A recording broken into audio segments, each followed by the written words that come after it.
Glória a Deus. Gente, estou muito feliz de estar aqui com vocês, poder fechar esse nosso último domingo do ano, não nossa última reunião, mas o nosso último domingo do ano. E eu queria que você abrisse comigo a sua Bíblia, carta que Paulo escreveu a Tito, Tito capítulo 2, versículo 11. Um livrinho bem pequenininho aí do Novo Testamento, 3 capítulos somente, 1,5 páginas. Tito capítulo 2, versículo 11.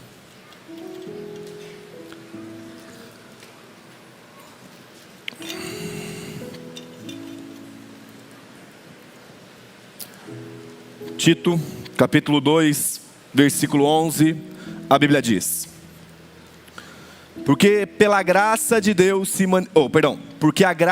Deus se manifestou trazendo salvação a todos. Ela nos educa para que, renegadas a impiedade e as paixões mundanas, vivamos nesse mundo de forma sensata, justa e piedosa, aguardando a bendita esperança e a manifestação da glória do nosso grande Deus e Salvador Jesus Cristo. Ele deu a si mesmo por nós, a fim de nos remir de toda iniquidade e purificar para si mesmo um povo exclusivamente seu, dedicado à prática de boas obras. Ensine estas coisas, também exorte e repreenda com toda autoridade, que ninguém despreze você. Vamos orar novamente? Pai, muito obrigado, Pai, pela Tua palavra que nos norteia. Nós clamamos nesse momento por sabedoria e revelação do Teu Espírito, iluminação do nosso entendimento, Senhor. Pela Tua misericórdia e graça, fala conosco, que nos ajuda a compreender o poder da Tua graça, Senhor, que nos salva, que nos transforma e que nos dá um novo destino, um novo direcionamento. Fala conosco e ministra o nosso coração nessa manhã, em nome de Jesus. Amém, amém e amém. Glória a Deus. Queria pensar juntamente com vocês hoje de forma bem rápida um pouquinho sobre a pedagogia da graça. A graça enquanto uma professora para as nossas vidas. O meu intuito é que no final nós venhamos entender o poder que essa graça tem de nos transformarmos, para que nós possamos viver o nosso dia semelhante, o nosso dia a dia semelhantes a Jesus. Mas só para eu te dar um contexto aqui dessa carta que nós acabamos de ler, o apóstolo Paulo de Tarso, escreve então essa epístola, essa carta que ele direciona a Tito, seu filho na fé. Ele escreve de um lugar chamado Macedônia e provavelmente ele estava na sua 4ª viagem missionária. Tito especificamente estava em Creta. Creta é a maior ilha do mar Egeu, e ele escreve aproximadamente no ano 62, ou então ali 64 depois de Cristo Jesus. Tem um teólogo muito conhecido, o R.C. Sproul, ele fala o seguinte: a preocupação de Paulo no livro de Tito é com a sã doutrina, mas ela também é equilibrada com a ênfase na conduta cristã apropriada. Paulo tinha um desejo quando ele escreve essa sua carta a Tito, que ele mesmo expõe para a gente no capítulo 1, no versículo 5. Ele fala: Foi por esta causa que deixei você em Creta, para que pusesse em ordem as coisas restantes, bem como em cada cidade constituísse presbíteros, conforme prescrevi a você. Então, a igreja em Creta e nas cidades ali daquela ilha estavam num processo de plantação. E o apóstolo Paulo deixa Tito, seu companheiro de missão, provavelmente ali um filho na fé, para que ele pudesse constituir uma liderança saudável e sadia, a fim de que esses continuassem tocando ou dirigindo, organizando a igreja de Cristo Jesus. E ele vai falar aqui algumas coisas muito interessantes em relação à graça. E eu percebo, primeiro, antes de tudo, que sempre que nós pensamos na graça de Deus, existem 2 equívocos. O primeiro é pensar que ela não existe e vivermos um moralismo religioso, uma lógica retributiva. Eu serei salvo se eu cumprir todos esses pré-requisitos de Deus. Isso está errado. Mas também existe um outro equívoco da graça que cairia no legalismo. Eu posso fazer o que eu quiser, afinal de contas, Deus é gracioso e me perdoará no final. O meu desejo com essa mensagem nessa manhã é trazer o equilíbrio, a sã doutrina, o ensino correto acerca da graça de Deus. E ele começa falando no versículo 11 que nós lemos, o seguinte: porque a graça de Deus se manifestou trazendo salvação a todos. Um pouco antes, a partir do versículo 1, o apóstolo Paulo vai falar de funções normais que os homens têm no dia a dia. Ele vai falar acerca dos pais, dos filhos, dos servos, dos chefes. E ele vai falar que essa graça que nos salvou deve ser o padrão que normatiza o nosso estilo de vida. Por isso que é importante nós compreendermos a graça, porque ela é como se fosse esse empurrão de Deus a uma nova forma de se viver. Então talvez você nunca ouviu falar de Cristo, ou você não se entregou a Cristo Jesus. A graça é essa força propulsora de Deus que transforma o nosso estilo de vida. Ou então talvez você já ouviu falar da graça, e às vezes você até pensou que era uma mulher na Bíblia, a tia Graça. E você não considerou a importância dela para o nosso dia a dia. Mas o que a gente percebe aqui é que Paulo está falando: a graça de Deus se manifestou trazendo salvação a todos. Basicamente, se nós fôssemos definir a grosso modo, a palavra graça significa favor e merecido, bondade e benevolência. Paulo vai resumir todos os atos bondosos de Deus na palavra graça de Deus.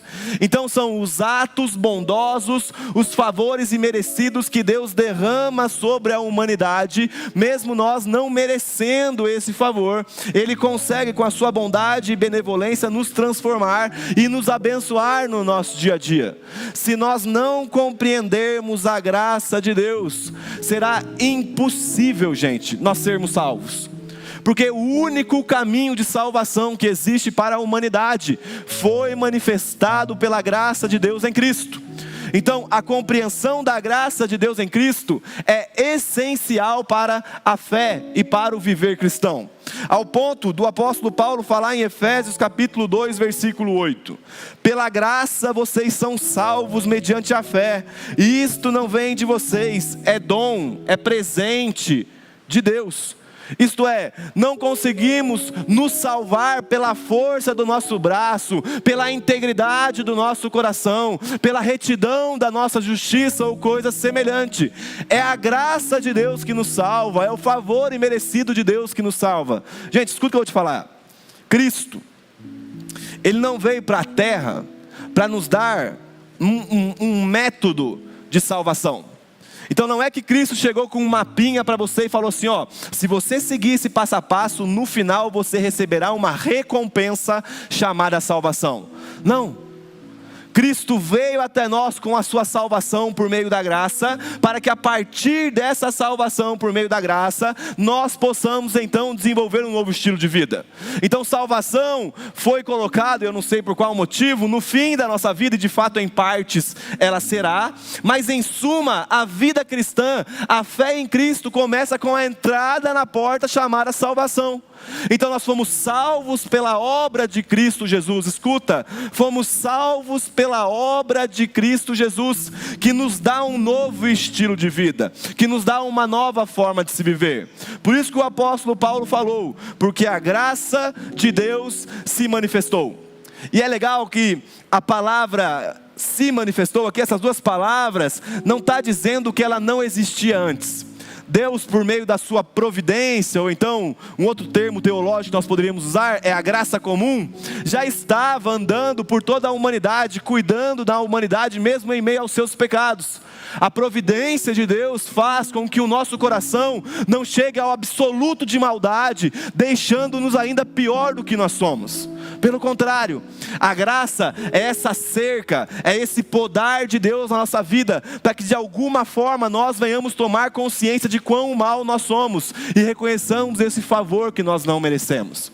Então ele fala que essa graça se manifestou. E como que ela se manifesta? Na pessoa do Cristo. Nós vemos no Antigo e no Novo Testamento a graça de Deus protegendo, cuidando da nação de Israel, mas também sustentando todo o universo, fazendo com que o sol nasça sobre o ímpio e sobre o justo. A graça de Deus, a misericórdia de Deus banhando, encharcando a humanidade, mas de repente a graça tem um Natal. De repente a graça nasce. De repente a graça toma forma humana. De repente a graça tem 10 dedos nas mãos, 10 dedos nos pés, tem 2 pernas. De repente a graça nasce personificada na barriga de uma virgem, Cristo Jesus, a plenitude da graça de Deus. Então, para nós compreendermos a graça, nós precisamos constantemente olharmos para Cristo. E aí você pode pensar assim: Léo, entendi, a graça de Deus em sua plenitude está manifestada em Cristo, mas e no Antigo Testamento? É engraçado, quando eu vou discipular, geralmente os novos na fé, e uma das perguntas que eu mais ouço é: a Bíblia fala sobre 2 deuses?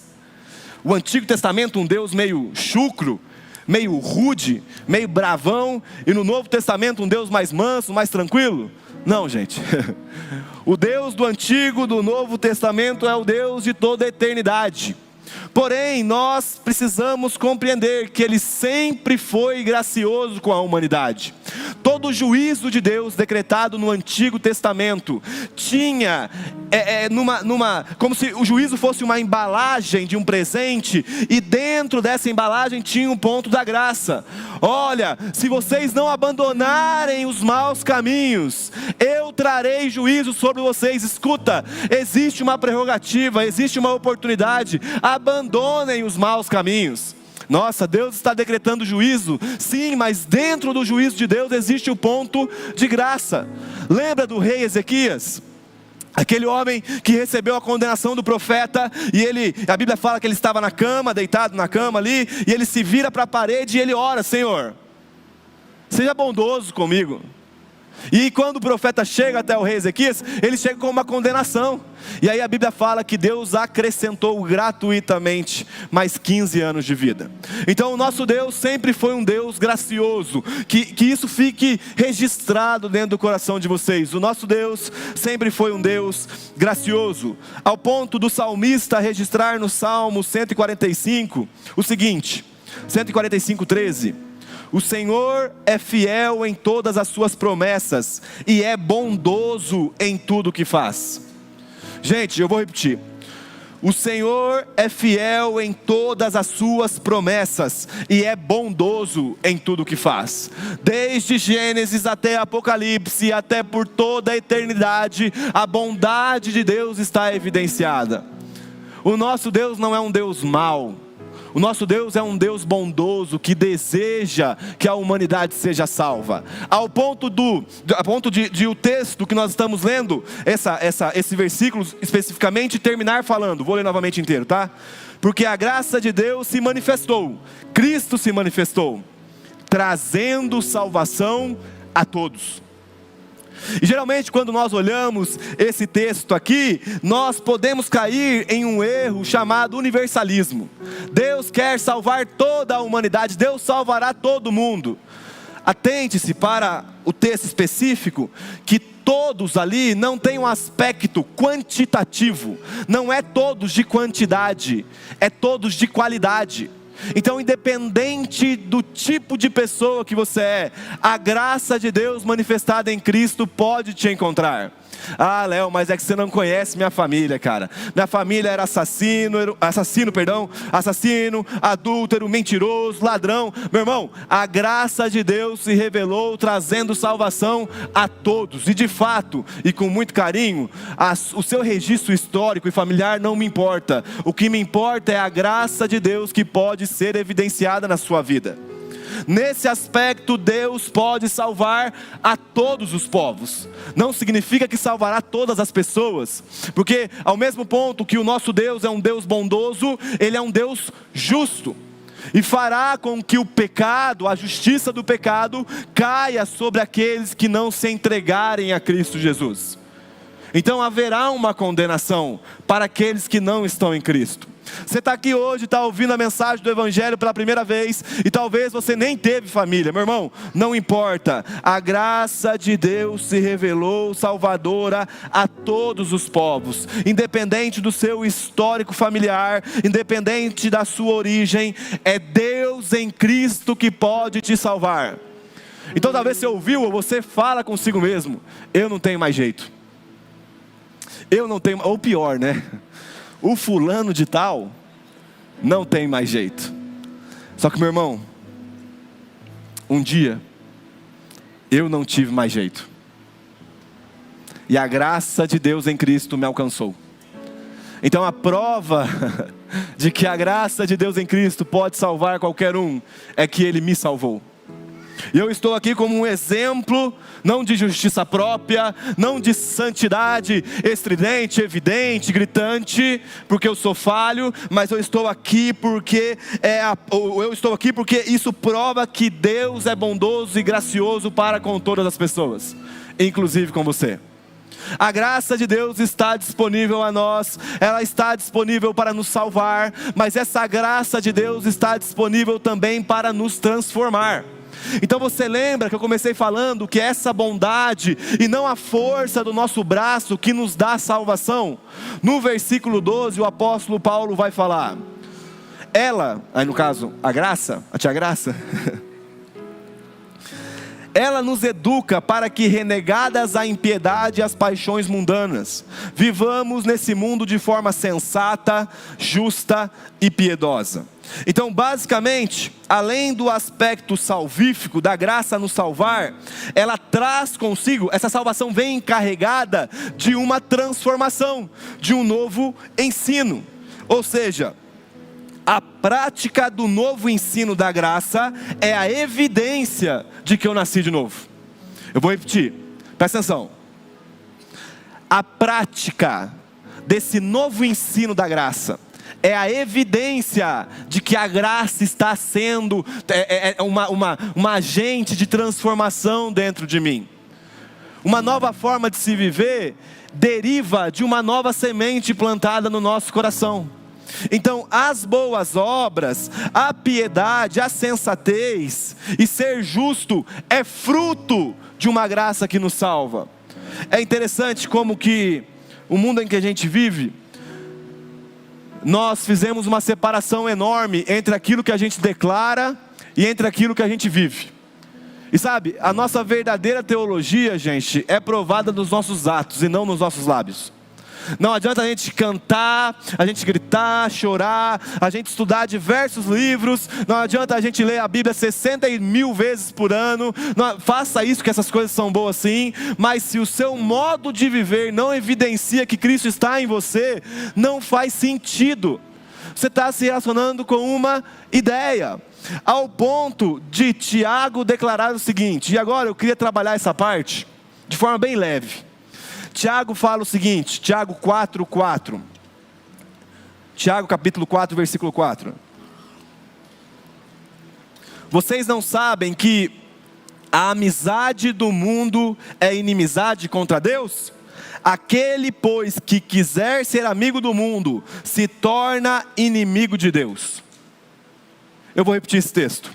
Vocês não sabem que a amizade do mundo é inimizade contra Deus?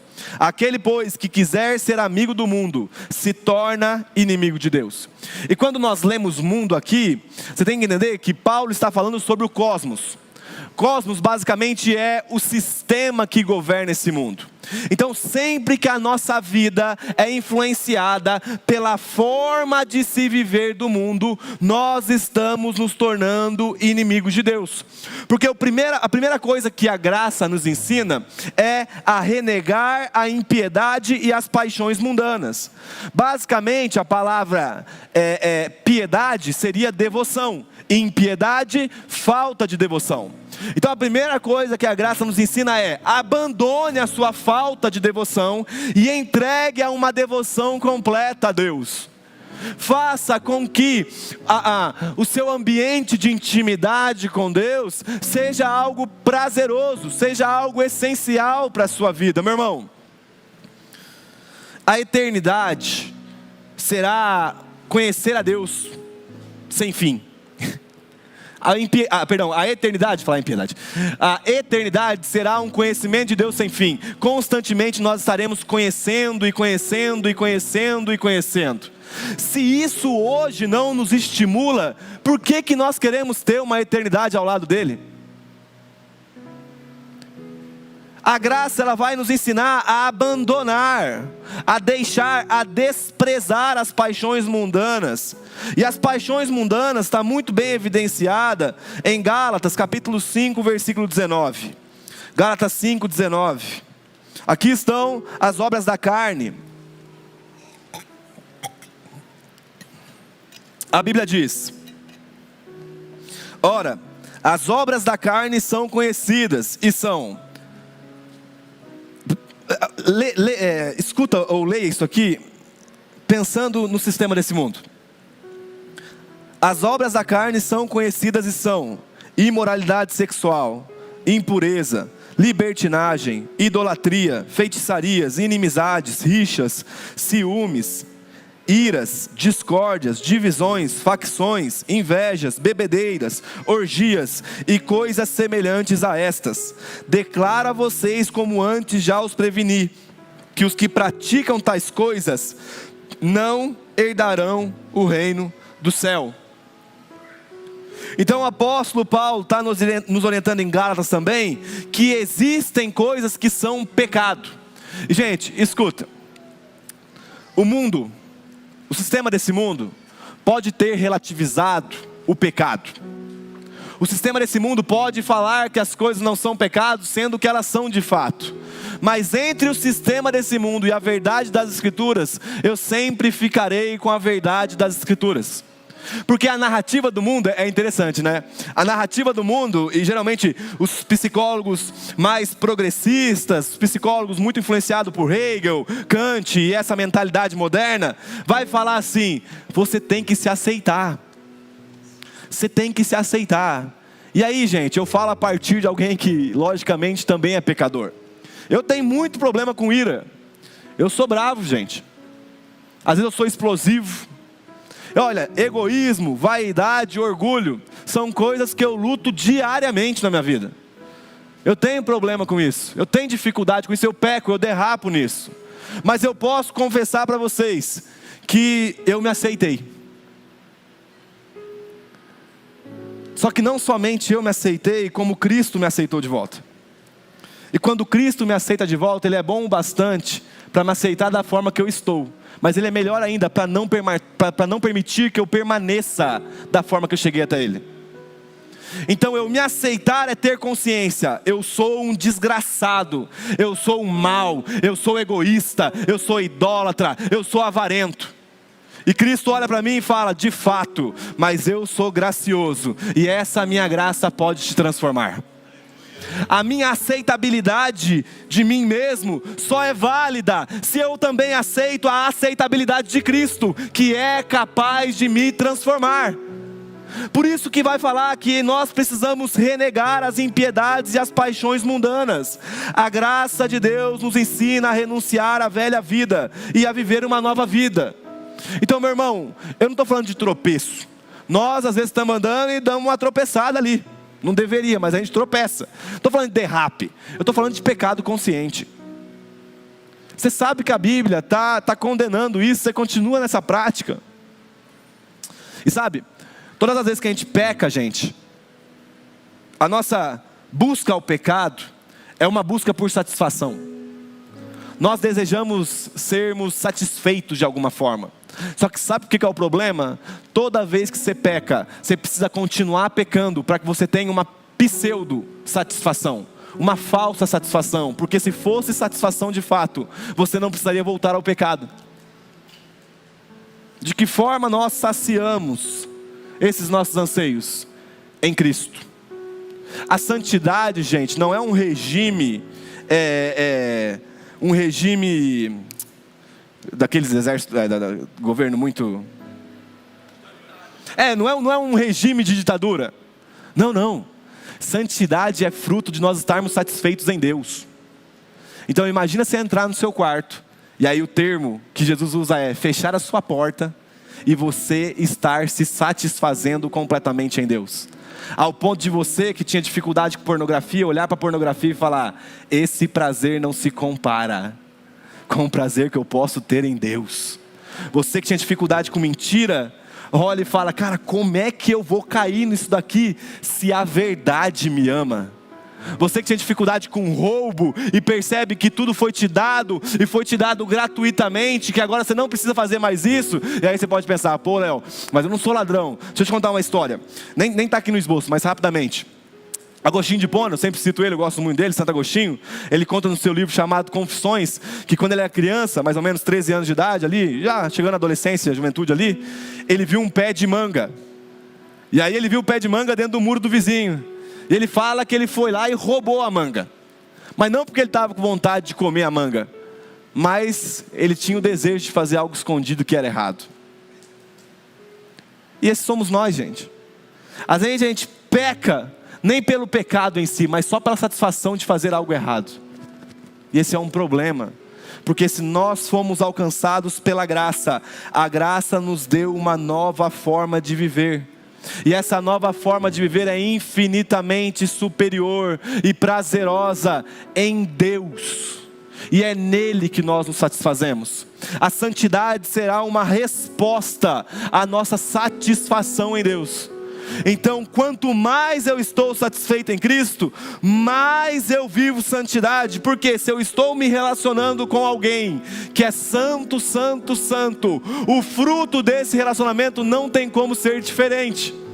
E isso pode ser experimentado no meio da nossa comunidade, gente. Você contemplar o Cristo no outro. Quantas vezes, incontáveis vezes, eu chego em casa. Vocês lembram daquela passagem que Jesus está dormindo na proa do barco, está tendo uma tempestade, os discípulos estão tudo preocupados? Quantas vezes que eu chego em casa e eu experimento isso? Só que eu não sou Jesus que está dormindo, eu não sou os discípulos, eu sou a tempestade.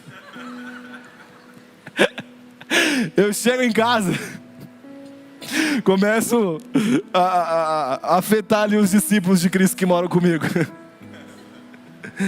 Aí eu permito que a parte de Cristo que está na Ellen venha como a voz suave de Jesus foi para o mar aquele dia. Acalma a tempestade, aquieta o mar. E aí quando eu ouço a Ellen falar comigo alguma coisa e ela ministra no meu coração alguma coisa referente a Cristo Jesus, o meu coração acalma e eu posso experimentar um pouco mais de Cristo na vida dela. Mas a Ellen só tem Cristo na vida dela porque ela se relaciona com Cristo. E é claro que eu tenho a honra de ter uma mulher incrível do meu lado e eu a amo muito. Mas a grande questão é, nós estamos vendo Cristo uns nos outros aqui, porque senão o nosso relacionamento não tem sentido. Se você não experimenta do Cristo na vida do seu irmão, por que a gente está se reunindo nesse lugar? Por que nós estamos nos reunindo nos lares? Se você não experimenta do Cristo, quando você está com uma dificuldade, quando você está alegre através da vida do seu irmão, para que nós estamos vindo aqui nos reunir, gente? Isso aqui não é exercício moral, ético, filosófico, a fim de nos dar uma boa conduta na humanidade. Não, não. Isso daqui é um exercício sobrenatural, daqueles que foram reunidos em Cristo por meio da graça. E essa graça nos transforma, ao ponto de eu poder tocar no leque e falar, cara, eu imagino que Cristo era semelhante a isso. Mas só é possível quando a gente estiver se deleitando em Cristo, renegando, abandonando, deixando de lado a impiedade, as paixões mundanas, para que a gente venha viver, e Paulo continua falando, vivamos neste mundo de forma sensata, justa e piedosa, que seria uma vida de devoção a Deus, autocontrole, domínio próprio, retidão e integridade. Em Mateus capítulo 5, versículo 16, o próprio Jesus diz: assim brilhe também a luz de vocês diante dos outros, para que vejam as obras que vocês fazem e glorifiquem o Pai de vocês que está nos céus. Vou repetir. Assim brilhe também a luz de vocês diante dos outros, para que vejam as obras que vocês fazem e glorifiquem o Pai de vocês que está nos céus. O mundo precisa olhar para nós e dar glória a Deus mediante as nossas atitudes. Isso só será possível quando nós nos matricularmos na escola da graça. E ele continua, Tito capítulo 2, versículo 13. Aguardando a bendita esperança e a manifestação da glória do nosso grande Deus e Salvador, Jesus Cristo. Então eu vou recapitular o que a gente trabalhou até aqui. Ele começa falando então no versículo 11 sobre essa graça de Deus manifestada em Cristo. Depois ele vai falar no versículo 12 sobre a graça como uma tutora, uma mestre, uma professora, a fim de que nós venhamos viver na atualidade de forma sensata, justa e piedosa. Mas Paulo não para por aí. Ele coloca um aspecto escatológico, futuro, do fim dos tempos, nessa confissão da graça. Ele fala que nós estamos aguardando a bendita esperança e a manifestação da glória do nosso grande Deus e Salvador, Jesus Cristo. Então, basicamente, a bendita esperança é gloriosa, pois ela manifestará a glória do nosso Deus e Salvador, Jesus Cristo. O John Stott, um pastor britânico, ele falava o seguinte: a primeira vinda de Cristo manifestou a sua graça, e a segunda vinda de Cristo manifestará a sua glória. Então ele vem como um cordeiro que tira o pecado do mundo, e ele retorna como um rei que governa sobre toda a humanidade. Agora sim, vamos ser sinceros, quantas vezes que a gente falou, abre o livro de Apocalipse, e aí você ficou assim, ó, meu Deus. Ou então quando a gente começa, vem o Fábio Coelho aqui, ou os outros amigos, eu batizei esses caras dos irmãos do fim do mundo. Veio o Fábio Coelho, veio o Vitor Vieira, veio o Leandro Vieira, o Baso, esses caras que gostam muito de escatologia, a gente também gosta, mas é que tem uns que são muito evidentes, né? E aí eles começam a falar acerca do fim dos tempos, perseguição, guerra, aí você fala, já sei, não vou ter filho. Por quê, gente? Se Deus teve um filho na humanidade, e ele sofreu por nós, nós vamos poupar o nosso filho do sofrimento por Cristo? Então eu não poupo o meu filho para o fim dos tempos, eu treino ele para o fim dos tempos, para que no final, ainda que ele morra como Marte, ele olha para o céu e fala, cara, que privilégio, eu estou sendo semelhante ao meu Senhor. A bendita esperança está vinculada ao retorno de Cristo, e o retorno de Cristo está muito evidente em Mateus capítulo 24, Mateus 24, e por muito tempo a gente, e eu não digo família de Zascope, mas a gente no sentido igreja universal, igreja global, deu ênfase acerca do fim dos tempos e seus sentidos catastróficos. Mas gente, escatologia para o crente é algo glorioso. Pensar em fim dos tempos é uma bendita esperança, uma esperança boa, uma esperança jubilosa. Ao ponto de Mateus 24, versículo 29, Jesus falar assim, olha isso gente, logo em seguida a tribulação. Então haverá uma tribulação também, haverá uma tribulação, haverá perseguição, haverá guerra, haverá morte, haverá traição, mas logo após a referida tribulação daqueles dias. Agora eu queria que você pausasse um pouquinho e deixasse o Espírito Santo desenhar dentro de você um quadro com essa imagem. Logo em seguida a tribulação daqueles dias, o sol escurecerá, a lua não dará a sua claridade, as estrelas cairão do firmamento e os poderes do céu serão abalados. Mas calma, então aparecerá no céu o sinal do Filho do Homem. Todos os povos da terra se lamentarão e verão o Filho do Homem vindo sobre as nuvens do céu com poder e grande glória. E ele enviará os seus anjos com grande som de trombeta, os quais reunirão seus escolhidos dos quatro ventos, de uma a outra extremidade do céu. Vou repetir essa parte porque eu gaguejei. E ele enviará os seus anjos com grande som de trombeta, os quais reunirão os seus escolhidos dos quatro ventos, de uma a outra extremidade dos céus.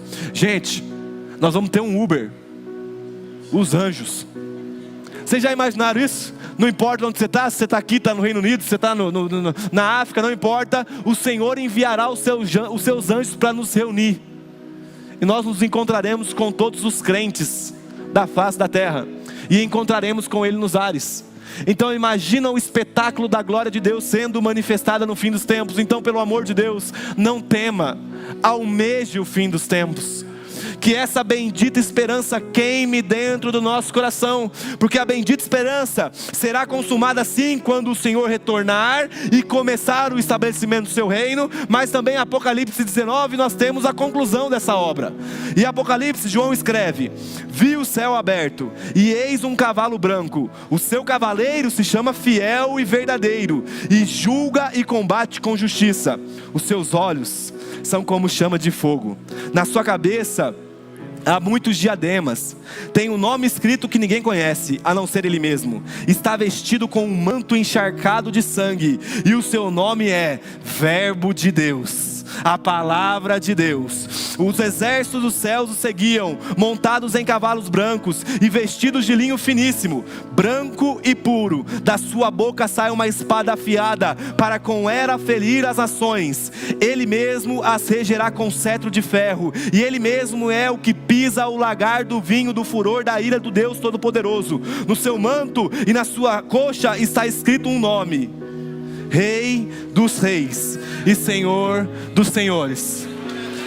Eu imagino, glória a Deus, guardada nas devidas proporções, eu imagino que guardada nas devidas proporções, o apóstolo Paulo, ao escrever bendita esperança no texto de Tito, ele imagina isso: a manifestação gloriosa do nosso Deus e Salvador em Cristo. A manifestação gloriosa. Então aquele que veio em graça voltará em glória. Por isso que está tudo vinculado, porque a nossa santidade não é algo desconectado da escatologia. A nossa santidade é um anúncio de que o rei desse mundo será destronado, a fim de que o verdadeiro rei governe sobre toda a humanidade. Em suma, nós somos uma embaixada do reino. Vivemos neste mundo com uma postura da era por vir. Então o nosso regimento não é somente a legislação brasileira. O nosso regimento é a palavra de Deus. E se a palavra de Deus declara que obediência é riqueza na eternidade, nós precisamos sermos homens e mulheres obedientes, ricos de acordo com a eternidade, ainda que de acordo com esse século nós sejamos pobres. Porque o evangelho custa. O evangelho custa, obedecer a Cristo custa, obedecer a Deus custa. Mas é uma bendita esperança. O fim dos tempos para o cristão não é motivo de medo, mas é uma bendita esperança, pois Cristo manifestará a sua glória. Esse que nós cantamos aqui em todos os momentos, nós chamamos: Tu és belo, a sua glória me transforma. Gente, nós veremos, como eu estou vendo cada um de vocês aqui. Gente, escuta, às vezes, e eu creio que esse seja um erro dos mestres, da vocação mais mestral, a gente traz a explanação do evangelho como se ela fosse somente um conceito. E de fato é um conceito, uma filosofia. Mas acima de tudo, o evangelho é uma pessoa: Cristo Jesus, o nosso Senhor. Gente, existe um homem, provavelmente tem barba, um homem que tem cabelos brancos, um homem que tem os olhos como chama de fogo, um homem que tem um escrito na sua coxa: Rei dos Reis, Senhor dos Senhores. Um homem que está vivo, um homem que tem carne, que tem osso e retornará para nos buscar. Essa é a nossa esperança. Não é de que eu vou morrer e vou tocar a harpa por toda a eternidade, não. Nós ansiamos tocar em um homem. Aquilo que João fala: olha, nossos olhos viram, a gente ouviu e a gente apalpou. Cristo é tão real quanto essa cadeira que você está sentando. Cristo é tão real quanto essa cadeira que você está sentando, e Ele retornará em glória para o seu povo. Aqui está a nossa bendita esperança. E você pode perguntar: Léo, mas eu não posso ter esperança de ter um trabalho melhor? Léo, eu não posso ter esperança de ter um carro novo? Léo, de ter uma casa, muitos filhos, casar com uma mulher muito bonita, né? Ou casar com um homem menos feio? Você pode, desde que tudo isso seja um apontamento para o retorno de Cristo. É como se as pessoas olhassem para o meu lar e falassem: estranho, você cria o Theo como se ele estivesse vivendo fora dos padrões desse mundo. Exatamente. Estranho, Você se relaciona com a sua esposa como se vocês estiverem fora do padrão desse mundo. Exatamente. Nossa, estranho, você lida com suas finanças como se não fosse o regimento desse mundo egoísta, avarento, que regesse você. Exatamente. O nosso regimento está fundamentado na bendita esperança. Cristo retornará. Cristo retornará. E a partir de lá vai começar a vida verdadeira, gente. Aqui, ao ponto de Paulo falar, olha, tudo isso que a gente passa aqui é leve e momentâneo, ao que se compara com a glória que há de ser revelada. A vida, gente, ela é como se fosse um piscar de olhos. Passa muito rápido. Passa muito rápido. Você pode pensar que 30 segundos é muito rápido. Geralmente a gente fala, não, 30 segundos, meu Deus, ó, o tempo voou. Fica você naquela prancha de academia, sabe? 30 segundos. Dói. Conversa com o Senhor de 84, 90 anos e pergunta se o tempo não passa rápido. Passa, gente. Só que a nossa percepção, por causa das nossas dores, tem nos roubado de entender que a verdadeira vida será estabelecida daqui a um tempo. De que a verdadeira forma de viver se manifestará completamente quando Cristo retornar. Mas Paulo continua. Eu só quero reler o texto com vocês, para a gente não perder o fio aqui. Eu já estou terminando. Tito, eu abri outro texto, Tito capítulo 2, versículo 11. Porque a graça de Deus se manifestou trazendo salvação a todos. Ela nos educa para que, renegadas a impiedade e as paixões mundanas, vivamos nesse mundo de forma sensata, justa e piedosa, aguardando, ansiando, desejando a bendita esperança e a manifestação da glória do nosso grande Deus e Salvador, Jesus Cristo. Então atente-se que fim dos tempos está vinculado à manifestação do nosso grande Deus e Salvador Jesus Cristo. Fim dos tempos não está vinculado à guerra, ao sofrimento, ao arrebatamento e todo mundo sobe para o céu pelado. Porque não é isso que o filme vende para a gente? Quando vocês assistiram um filme sobre arrebatamento secreto, o que vocês viram? As roupas ficando. Imagina o constrangimento de você chegar no céu nu. Até isso foi ensinado errado pra gente acerca de escatologia, gente. Porque caso acha que não está subindo, vai ser um vestiário. Ó, homem pra cá, coloca aí a sua bata branca, e aí depois vocês encontram ali. Até isso, vai ser vergonhoso chegar no céu nu. Você chegar lá, só que não, é uma bendita esperança, gente. O fim dos tempos está vinculado à manifestação do nosso Deus, a glória do nosso Deus. E ele continua. Ele, Cristo, nosso Salvador, deu a si mesmo por nós, a fim de nos remir de toda iniquidade e purificar para si mesmo um povo exclusivamente seu, dedicado à prática de boas obras. Então Paulo começa falando, ele deu a si mesmo por nós, a fim de nos remir de toda iniquidade e para purificar. Paulo começa novamente a expor a natureza sacrificial de Cristo.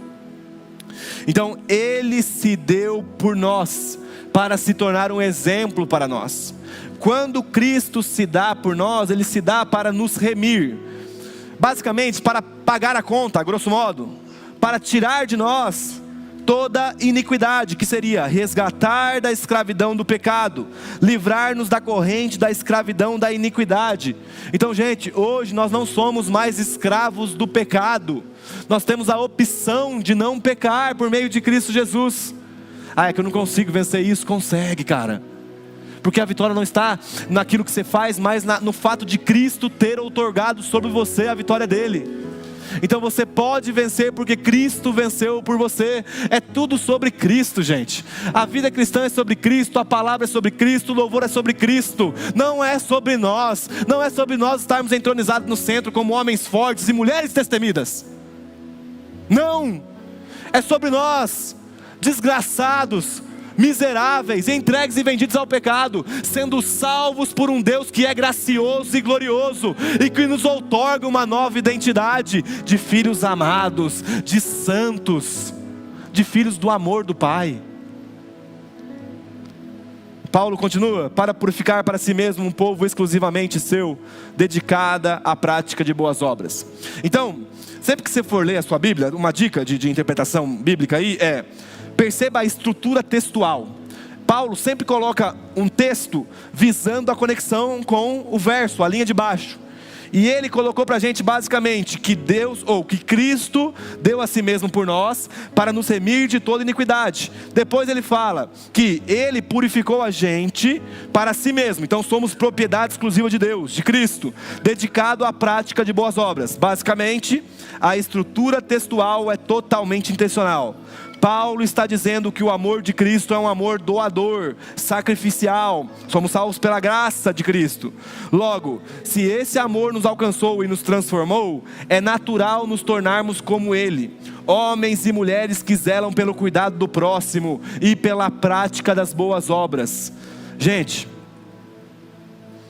Cristo é o exemplo de alguém que se entregou pelos bens, ou pelo bem, daqueles que não mereciam. Qual então é a nossa responsabilidade se não ter a mesma postura dele? Se Cristo se entregou por nós, enquanto nós não merecíamos nada e não merecemos até hoje, qual que deve ser a nossa postura hoje, gente? A mesma postura que houve em Cristo. Então a pergunta é: por que a gente tem que ser santo? A resposta é simples: porque Cristo nos resgatou de toda iniquidade. Por que devemos agir na contramão dos padrões mundanos? Porque Cristo nos fez um povo exclusivamente seu. Por que devemos nos dedicar às práticas das boas obras? Porque Cristo nos deu o exemplo, a maior de todas as boas obras, que é nos salvar e nos reconciliar com Deus. Então o padrão de sucesso, o case de sucesso para nós, sempre será a entrega sacrificial de Cristo. Ele é o sucesso do crente, gente. Se nós morrermos como Ele, conseguimos alcançar sucesso. Se nós morrermos com tudo que o mundo denomina sucesso, mas sem ser como Cristo, nós não tivemos sucesso. Para terminar, Paulo fala para Tito: ensine estas coisas, também exorte e repreenda com toda a autoridade, que ninguém despreze você. E basicamente nesse momento, esse texto ele torna uma bifurcação. Primeiro, aqueles que já estão em Cristo têm a responsabilidade de ensinar essas coisas a outras pessoas. Gente, nós cristãos precisamos estarmos aptos a explicar a razão da nossa fé. A razão da nossa fé, ela é também intelectual, ela é pensada, ela é clara na explicação. Então a fé não é só chacaralabassora. Não, isso também é parte da vida cristã. O mover profético, o mover místico. Mas além do mover místico, existe uma fundamentação racional. E nós cristãos precisamos estarmos aptos a explicar às pessoas que não conhecem a Cristo o que é o Evangelho. O Evangelho é a boa notícia de que Deus em Cristo fez algo por nós que nós jamais poderíamos fazer por nós mesmos. Aí está o Evangelho resumido, aqui está aquilo que o apóstolo Paulo acabou de falar: a graça que te salva, a graça que te transforma e a graça que te aponta para uma nova bendita esperança. Então a graça não é só a porta de entrada, a graça é o processo que nós estamos, e a graça desaguará numa glória vindoura, gente. Aqui está a vida cristã. Além de tudo aquilo que nós fazemos, o mais importante é nós estarmos dentro desse processo da graça salvífica, da graça transformadora e da graça como apontadora de destino da era por vir. E sabe, basicamente, se você está aqui e você nunca tinha ouvido isso, esse ensina para você compreender que independente da sua origem, existe um jeito, ou melhor, existe uma pessoa, que independente das suas práticas iníquas, existe um Salvador, que independente da miséria do seu coração, existe um Senhor que nos transforma. O mesmo Cristo que nos transformou, aqueles que já estão, também está disponível para te transformar. O mesmo Cristo que nos amou, Ele também te ama. Ainda que seus pais não tenham te amado, ainda que seus amigos não amam, Cristo nos amou. E presta atenção, gente, Ele não nos amou de acordo com o amor desse mundo, mas Ele nos amou se entregando por nós. Então olha para a cruz e veja a maior declaração de amor que você receberá em toda a sua vida. Cristo com os braços abertos declarando: eu recebo todo aquele que se prostra diante de mim. Para quê? Para um novo estilo de vida, para viver como Ele, ao ponto de nós, depois de um tempo, estarmos dispostos a descarregarmos a nossa cruz, abrirmos os braços e mostrarmos quem? Nós mesmos não, o sucesso salvífico de Cristo. Ele é a razão da nossa vida. Cristo, gente, Cristo sempre será Cristo, sempre foi Cristo, sempre será Cristo nas nossas vidas. Então não permita que seu coração seja roubado. Mateus 28, 18, o texto clássico. O texto clássico que resume essa passagem de Tito. Jesus, aproximando-se, falou-lhes dizendo: toda a autoridade me foi dada no céu e na terra. Portanto vão e façam discípulos.